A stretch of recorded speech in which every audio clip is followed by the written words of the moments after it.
Mi hermana me ofreció $200,000 para tener a su hijo, pero exigía que fuera a la manera natural con su esposo. Ahora mismo estoy sentada frente a la pantalla de mi computador, con los ojos ardientes y las manos temblorosas, sintiendo que mi mundo se tambalea. Tengo 25 años, pero me siento como si tuviera 100 encima. Como si la vida me hubiese metido en una lavadora emocional y apenas ahora estuviera saliendo a tomar aire.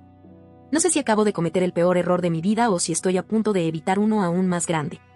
Todo esto tiene que ver con mi hermana mayor, Leticia, y su esposo, Héctor. Ellos deben estar rozando los 40. Leticia siempre fue esa niña que jugaba a la casita con una fila interminable de muñecas. Mamá solía decir que, desde chiquita, su mayor sueño era ser mamá de una familia grande. Eso no cambió con los años. Pero el cuerpo le jugó una mala pasada. Durante mucho tiempo le trataron por endometriosis, hasta que finalmente le diagnosticaron un síndrome de ovario poliquístico severo. Una bomba. Lo intentaron todo: tratamientos, hormonas, dietas, lágrimas. Muchas lágrimas. Y al final, no hubo otra salida más que una histerectomía. Recuerdo que ese día Leticia no lloró. Solo se quedó mirando al vacío, con los labios apretados. Fue como si, en silencio, el mundo le hubiese cerrado una puerta que ella aún se negaba a aceptar que existía. Pero tanto ella como Héctor son personas resilientes. No se dejaron caer. Empezaron a acoger niños en su casa, algo que ya me parecía enorme. En total, pasaron 5 niños por su hogar. Algunos por unos días, otros por semanas o meses. Eventualmente, adoptaron a 2 hermanos maravillosos, ambos dentro del espectro autista. Y lo hicieron increíble. Son padres pacientes, amorosos, atentos. Su casa, aunque caótica, es un hogar de verdad.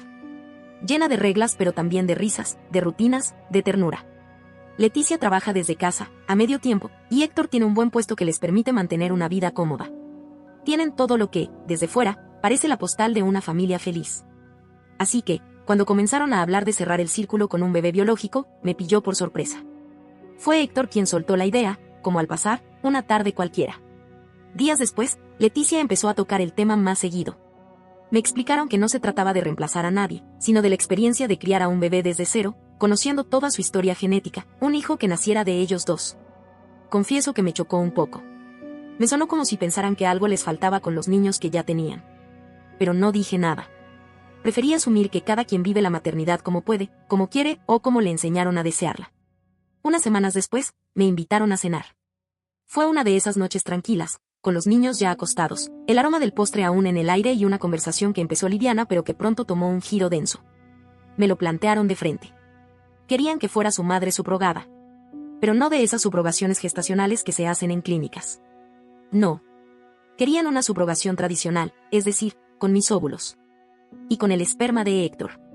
Me explicaron que ya habían hablado con abogados, que se encargarían de todos los gastos médicos, terapias si las necesitaba, ropa de maternidad, transporte, todo.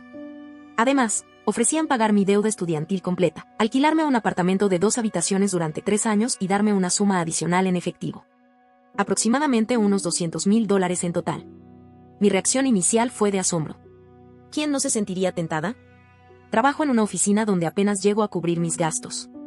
Esta propuesta no era solo dinero, era independencia. Libertad. Pasé una semana pensando.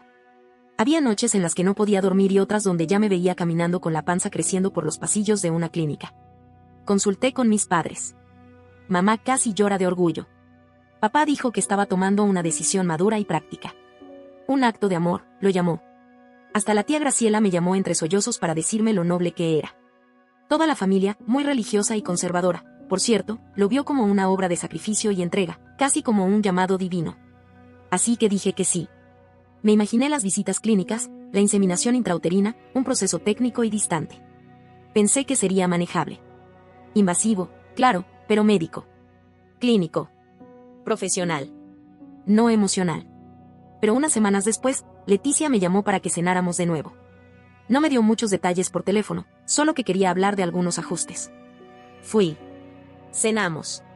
Todo iba bien, hasta que Héctor se aclaró la garganta y dijo, como si nada, que habían estado investigando y querían que el embarazo se lograra, de forma natural. Al principio no entendí. ¿En natural?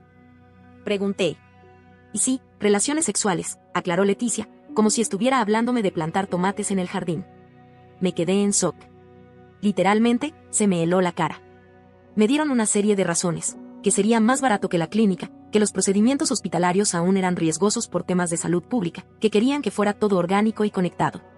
Pero lo peor fue escuchar a Héctor hablar de cómo el acto sexual transmitía energía positiva al futuro bebé. Como si estuviera leyendo un artículo de pseudociencia de Facebook. Leticia solo asentía, como si no hubiera nada de extraño en que su esposo tuviera sexo con su hermana para concebir un hijo. Sentí una mezcla de náusea, incredulidad y vergüenza. Les dije que no, que mi aceptación había sido bajo la idea de hacerlo todo a través de una clínica. Héctor frunció el ceño, incómodo. Dijo que la clínica no funcionaría. Que no era lo mismo. Que la conexión entre el cuerpo y el alma era más fuerte de forma natural. Leticia me miraba con ojos húmedos, suplicantes, como si yo fuera el único obstáculo entre ella y la felicidad. Pero no. Por mucho que quisiera ayudarla, esa línea no la iba a cruzar. No soy la persona más puritana del mundo, pero esto era otra cosa.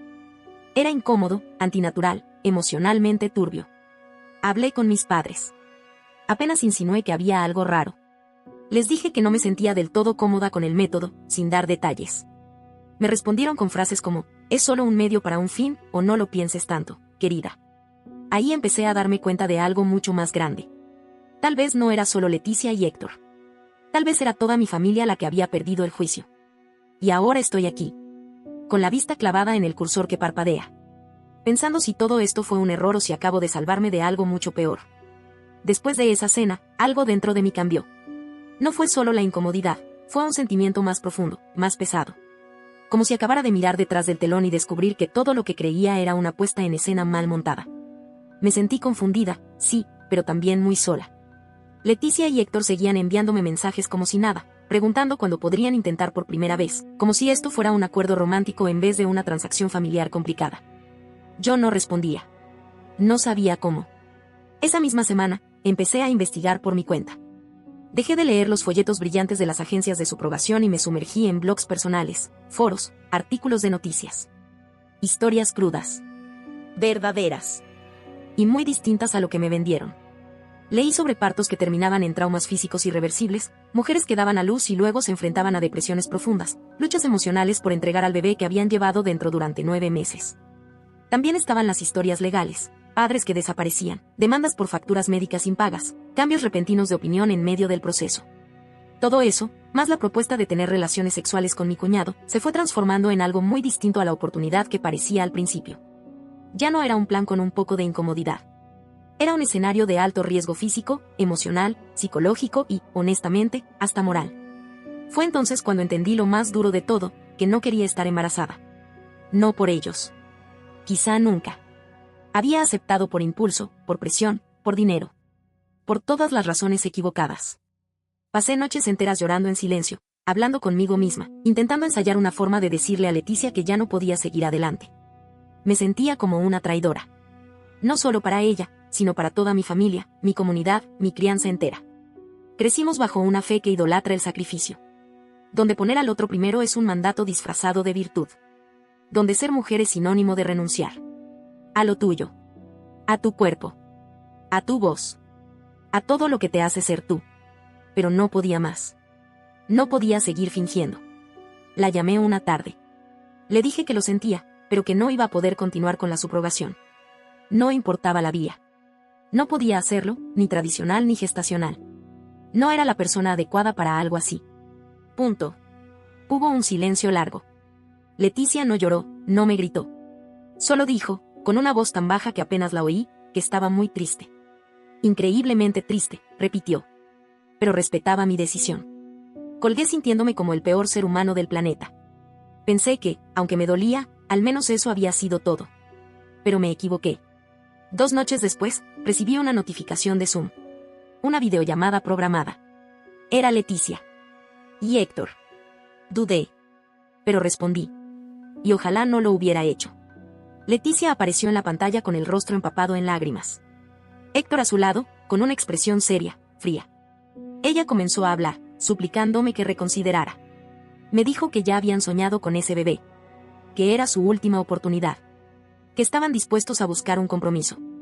Héctor tomó la palabra después. Dijo que estaban profundamente decepcionados. Que habían confiado en mí porque pensaban que era una mujer de palabra. Que esperaba que encontrara dentro de mí el valor para cumplir con mi compromiso. Intenté explicarles mis miedos. Lo que había leído. lo que sentía. Pero no escucharon. No querían escuchar. Héctor me dio un discurso sobre lo natural y hermoso del embarazo. Sobre cómo los cuerpos de las mujeres están hechos para esto. Que no debía dejar que el miedo deformara mi propósito. Lo dijo con una autoridad tan arrogante que algo se rompió en mí. Como si mi angustia fuera solo un capricho. Como si no importara. Apenas pude murmurar que la conexión se estaba cayendo. Cerré la cámara. Corté la llamada. Ahí empezaron los mensajes. Leticia me escribía como si aún estuviéramos cerca. Por favor, piénsalo, podrías hacerlo por mí, sería tan hermoso. Héctor, en cambio, usaba la culpa. Estás decepcionando a tu hermana, estás desperdiciando una oportunidad de oro. No respondí ninguno. Me sentía atrapada entre la náusea y la rabia. Pero al mismo tiempo, reafirmada. Su reacción lo confirmaba, echarme atrás había sido lo correcto. Me estaban manipulando. Y ya no iba a permitirlo más. Las semanas siguientes fueron un desfile de presión sutil y no tan sutil. Mis padres comenzaron a insistir. Primero con dulzura, luego con tono severo. Deberías hablar con tu hermana, decía mi madre, como si todo pudiera resolverse con una taza de té y una charla. A veces uno debe hacer sacrificios por la familia, agregaba papá, sin mirarme a los ojos. Yo asentía en silencio, pero por dentro ardía. Ardía de dolor. De impotencia. De miedo. Y de una claridad nueva, necesitaba irme. Entonces empecé a planearlo. A escondidas, con paciencia quirúrgica. Solicité una transferencia en mi trabajo a otra ciudad, lejos. A 1000 kilómetros. Busqué departamento, vendí mis cosas, cancelé servicios. Todo en secreto. Fingí normalidad. Asistí a cumpleaños familiares, a reuniones, a cenas. Sonreí. Fingí. Y al mismo tiempo empacaba mi vida en cajas. Solo faltaba una última reunión familiar. Un cumpleaños para uno de los niños de Leticia y Héctor. Dudé en ir. Pero algo me decía que debía hacerlo. Como una despedida silenciosa. Como un cierre. No sabía que ese día lo cambiaría todo. La fiesta era en casa de Leticia y Héctor, un domingo por la tarde. Globos por todos lados, canciones infantiles sonando en bucle, niños corriendo de un lado a otro, adultos fingiendo sonrisas educadas mientras el sol bajaba lentamente por las ventanas amplias de la casa.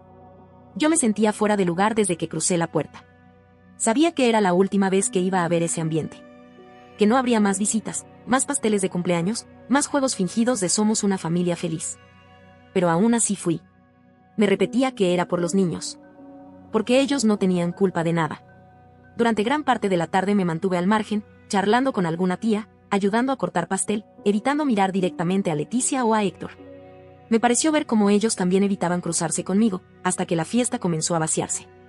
Cuando la mayoría de los invitados ya se había ido y el ruido había bajado como la espuma después de un temporal, sucedió lo que temía. Estaba en la cocina, guardando platos, cuando Leticia y Héctor se acercaron. Cerraron la puerta. No dijeron mucho al principio. Solo se quedaron ahí, de pie, mirándome. Leticia fue la primera en hablar. Su voz ya no era suplicante. Era frágil. Rota. No sabes lo que se siente, despertar cada día con los brazos vacíos, ver a mujeres en la calle con bebés, y saber que nunca voy a poder vivir eso. Yo no supe qué decir. No había nada que pudiera consolar eso. Pero esa tristeza no era mía. No era mi carga. Luego vino Héctor, y su tono fue muy distinto. No usó palabras melancólicas. Habló de legado, de sangre, de completar el círculo. Dijo que los hijos adoptivos eran una bendición, pero que nada reemplazaba la experiencia de ver tus propios genes crecer. Me pareció brutal. Como si los niños que criaban fueran reemplazables.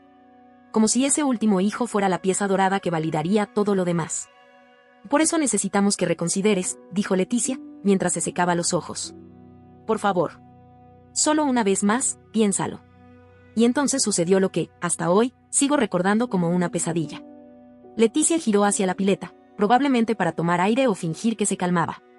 Y en ese momento, Héctor se acercó. Demasiado. Puso su mano sobre mi brazo. Después, la deslizó hasta mi cintura. Yo me quedé rígida, paralizada. No entendía qué estaba haciendo. Que esto podría ser algo hermoso entre nosotros, susurró, con una voz tan baja que me costó entender si lo había dicho en serio. Y luego, sin más, se inclinó y me besó. No fue un roce. Fue un beso firme, prolongado, húmedo. Su otra mano subió por mi costado, bordeando mi pecho. No me moví. No grité. No lo empujé. Solo me congelé. El tiempo se volvió viscoso. Tenía a mi hermana llorando a medio metro y a su esposo tocándome como si yo le perteneciera. Fue como si la realidad se partiera en dos. Un grito interior se agitaba dentro de mí, pero mi cuerpo no reaccionaba. Entonces, desde el pasillo, uno de los niños llamó a Leticia. Esa vocecita rompió el instante como un vaso cayendo al suelo. Héctor retrocedió, confundido, como si no entendiera qué había hecho. Yo apenas susurré que tenía que irme, tomé mi bolso y salí de esa casa a toda velocidad. Conducir de vuelta a mi departamento fue como manejar a través de una tormenta invisible. Mis manos temblaban sobre el volante. Repetía todo en mi mente, una y otra vez.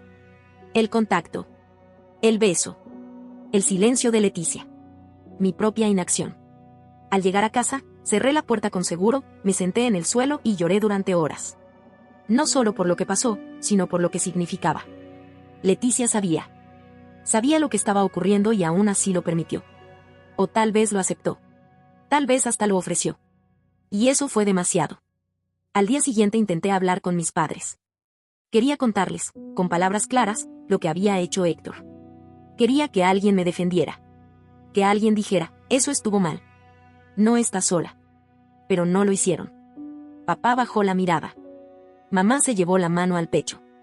Se notaban incómodos. Pero no indignados. Estoy segura de que fue un malentendido, dijo mamá. Héctor es un buen hombre. Tal vez lo malinterpretaste, agregó papá. Me dieron palmaditas en la espalda. Me dijeron que rezara. Que tal vez estaba demasiado estresada. Cualquier persona esperaría que un padre fuera a enfrentar a quien acosa a su hija. Pero los míos solo querían que todo volviera a estar en calma. Fui a hablar con nuestro pastor, Eugenio. Me escuchó en silencio, con ese rostro amable que tantas veces había visto desde la infancia. Y cuando terminé, habló de perdón. De unidad. De comprensión. Tu hermana y Héctor han sufrido mucho, dijo. Tal vez tu sacrificio es el puente que necesitan para sanar. Ni una palabra sobre lo que hizo Héctor. Ni una palabra sobre mi derecho a decir no. Solo frases decoradas que olían a culpa disfrazada de fe. Eso fue el punto final. El cierre. La grieta que se volvió abismo. Ya no era solo el abuso. Era el encubrimiento. La negación. El desprecio por mi integridad, por mi cuerpo, por mi voz. Y entonces, sin decir nada, sin escribir una sola línea de despedida, seguí con el plan que ya venía armando, desaparecer. Había conseguido una transferencia a otra ciudad, lejos. Un departamento modesto pero solo mío. Vendí muebles, empaqué ropa, doné libros. No le dije a nadie. Ni siquiera a mis padres. No quería que me buscaran. No quería que me siguieran.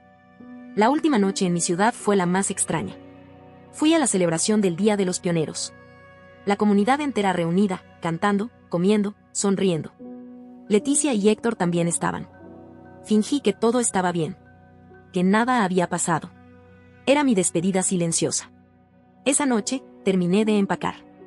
Tiré la tarjeta SIM del celular, cerré mis redes, bloqueé correos. Era el último paso. Y al amanecer, con el corazón latiéndome en la garganta, me subí a un taxi rumbo al aeropuerto. Cuando el avión despegó, sentí que algo dentro de mí también se elevaba. Por fin. Durante los primeros días en la nueva ciudad, no dormí. Me acostaba tarde, con los ojos abiertos en la oscuridad, como si esperara que alguien tocara la puerta y me dijera que todo era un error. Que debía volver. Que nunca debía escapar.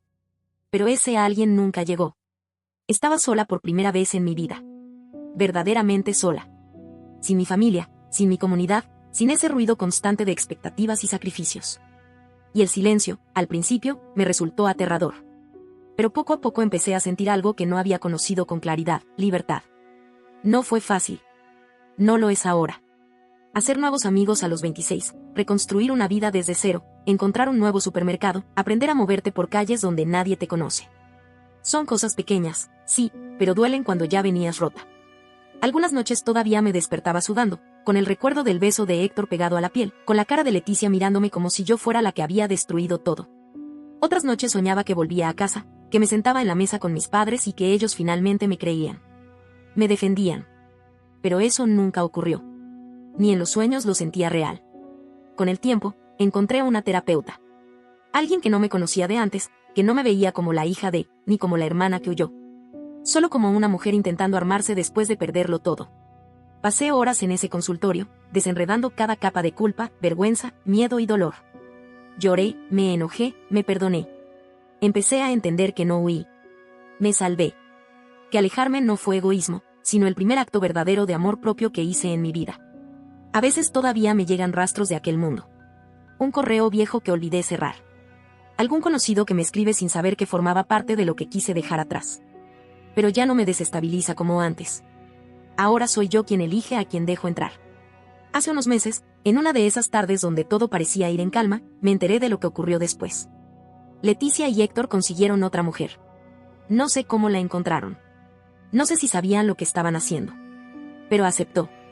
Y no hicieron contrato alguno. El método natural volvió a aparecer. Según supe, Héctor terminó involucrado sexualmente con ella más allá de lo necesario para la concepción. Incluso mientras estaba embarazada, seguían teniendo relaciones. Y también después del parto. Lo peor es que, según me contaron, Héctor parecía obsesionado con el embarazo. Como si fuera eso lo que le resultaba excitante, no la mujer en sí. Leticia lo supo desde el 6º o 7º mes. Y no dijo nada. No mientras el bebé aún no había nacido. Y entonces, cuando llegó el momento, la mujer cambió de opinión. No quiso entregar al bebé. No había contrato. No había nada legal que la obligara. Leticia demandó. Perdió. Héctor pidió el divorcio. Y ahora paga manutención por un hijo que no quiere criar. Leticia está sola. Sin hijo. Sin esposo. Hundida en una depresión que, según me dijeron, le impide salir de la cama algunos días. Mis padres también están involucrados. Dicen que los domingos la casa se llena de silencios. Que el orgullo se convirtió en remordimiento. Y yo estoy lejos. Lejos, pero no indiferente. Saber todo esto removió algo en mí. No alegría. No venganza. Sino una mezcla rara de tristeza y alivio. Tristeza porque todo se derrumbó, sí. Pero alivio porque no fui yo la que se hundió con ellos. Muchas veces pensé que, aunque no hubiera aceptado el método natural, tal vez habría seguido con la subrogación si todo se hacía por clínica. Y luego me doy cuenta, el desastre habría sido igual. Porque el problema no era el método. Eran ellos. Era esa comunidad que aplaudía el sacrificio sin preguntar a qué precio. Esa familia que me pidió poner mi cuerpo antes que mi consentimiento. Que justificó el abuso, la manipulación y la traición en nombre del amor. A veces, cuando camino por mi nuevo barrio con una taza de café en la mano y los auriculares puestos, me sorprende una sensación muy extraña, paz. No felicidad eufórica. No esa alegría de película. Paz. Como un río que al fin deja de pelear contra las piedras. Mi vida es simple ahora. Trabajo. Camino. Leo. Escribo. Hablo con gente que no sabe nada de mi pasado y que, curiosamente, por eso mismo, me escucha de verdad. En mi casa tengo plantas. Pequeñas. Algunas se me han muerto, pero otras siguen ahí. Como yo. Aún no tengo pareja. Ni sé si quiero hijos. Pero ya no me juzgo por eso. Y si algún día los tengo, será porque los elijo. No porque me lo imponen. Hoy se cumplen casi 3 años desde que me fui. Y aunque el dolor a veces regresa como una sombra que se cuela bajo la puerta, ya no me paraliza. Ya no me define. Escapé. Sí. Pero no para huir. Escapé para encontrarme. Y si alguien me está leyendo ahora mismo desde el fondo de una historia parecida, solo puedo decirle esto: no estás loca. No estás siendo egoísta. No estás traicionando a nadie. Estás eligiéndote. Estás sanando. Estás saliendo viva. Con amor. Daniela. No olvides dejar tu opinión en los comentarios, dejar tu like y compartir este video.